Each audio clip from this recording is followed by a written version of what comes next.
welcome back to Art with Miss Gleason. Today we're going to do an art history lesson. We're going to learn about the ancient Egyptians and their artwork and their sculpture that has lasted over 5,000 years. So sit back and enjoy. I've made a PowerPoint to show you, so I'm just going to walk you through it. Alright, let's go.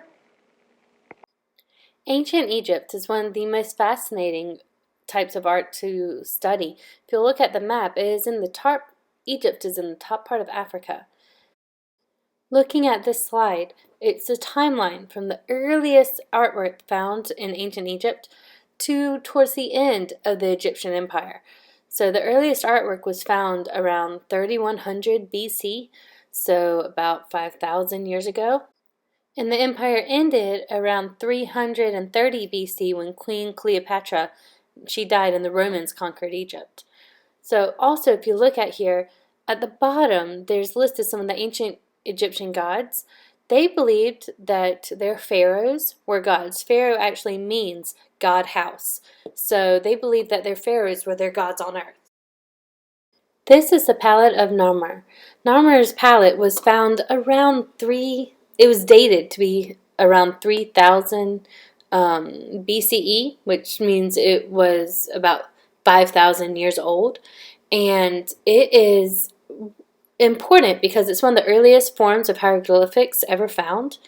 And it's also well known for depicting the unification of Upper and Lower Egypt.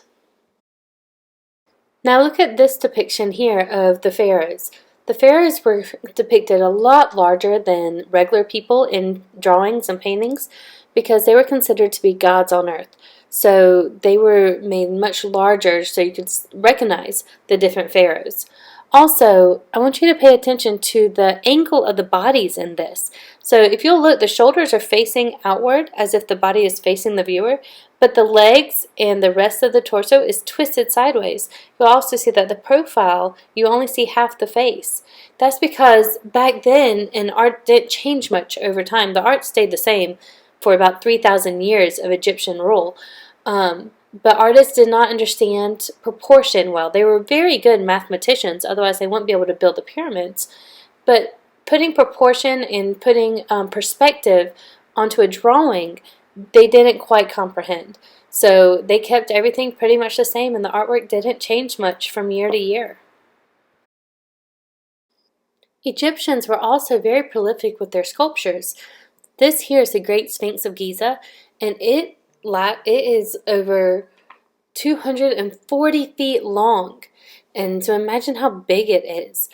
And it's lasted all this time, along with all the artwork and sculptures from this time period, over 3,000, sometimes 5,000 years ago, because it is in an area where there's lots of dry, arid air, and that helps preserve it, because the wet, moist air that we have here in North Carolina would ruin a lot of the sculptures very quickly.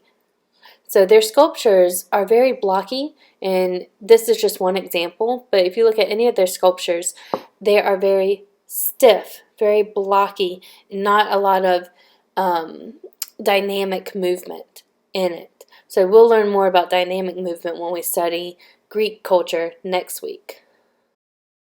Here we have the Egyptian pyramids. I know most of you have heard of the pyramids before. The Great Pyramids of Egypt were built as tombs for the pharaohs, who they saw as gods. So if you look at the picture, the very first pyramids are the little step pyramids in the front of the picture. Those big massive pyramids were built later, the ones in the back. They were built later on in the Egyptian reign rule. No one quite knows how the pyramids were built. There's a lot of theories about how they were built, considering they didn't have the technology or the electronics to be able to move a bunch of the big heavy blocks like we have now. So there's a lot of theories out there. No one quite knows how they were done.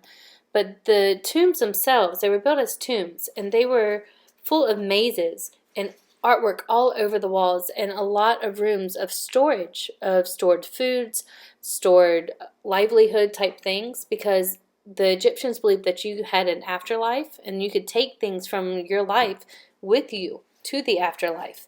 And so they used the pyramid as room to hold all the things that they wanted to take with them. In this painting of Nefertiti, who was a Egyptian queen, you see the form of their hieroglyphics, which is their form of writing. So ancient Egyptians didn't use the alphabet like we use today. They used pictures as symbols for sounds to make their words. So if you look above Nefertiti's head, the circled part that has all the symbols in it, that is called a cartouche. That's the cartouche, which is usually where you would put the name of the person and circle it so that they know who you're talking about. That's the cartouche of Nefertiti's name. So that's how we know that this is Nefertiti. But the symbols were used for 3,000 years as their language and as their written language. And it's a very beautiful form of art with which each symbol making a different sound to form their words. I hope you learned something new about ancient Egyptian artwork today. And if you have a chance, I want you to go back to our campus page. I want you to answer these questions. When did the ancient Egyptian civilization begin and how long did it last? That is back on the very first few slides. Why is the artwork preserved so well? And also think about and what kind of artwork did you see? So you can answer that as well. What kind of artwork did you see in this that was preserved so well? And why were the pyramids built? What is their significance? Why were they built? If you can answer those, then I know you paid attention to our video today. And also, if you look at this link here, there is a website that has a lot of art and games about ancient Egyptians. And so you can go onto the site. I'll add the link to the bottom of the under subscribe for the video, so you can click on the link if you're interested to go and play some games about ancient Egyptian life. Thanks. Have a great day.